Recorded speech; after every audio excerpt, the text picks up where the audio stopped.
हमेशा लड़ते रहे।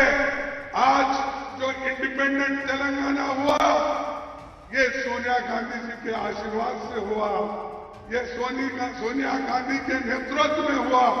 हम सबको याद रखना चाहिए, अगर कोई गैर समझता है, गद्दारी करता है, तो वो ठीक नहीं है। एक आदमी ने तो गद्दारी किया, लेकिन अब पछता रहा हूंगा।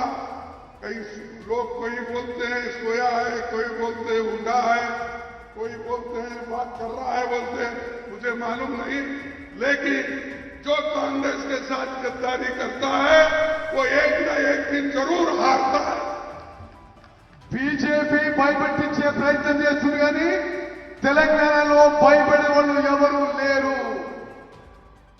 తెలంగాణలో సోనియా గాంధీ ఇచ్చిన తెలంగాణలో ఎవరు బీజేపీకి, నరేంద్ర మోదీకి, అమిత్ షాకి భయపడరు. కాంగ్రెస్ పార్టీని మోసం చేసిన వాళ్ళు, ద్రోహం చేసిన వాళ్ళు సమాజం ఎప్పుడు కూడా క్షమించదు. వాళ్ళు ఓడిపోతారని చెప్పి నేను మనం చేస్తున్నాను. కేసీఆర్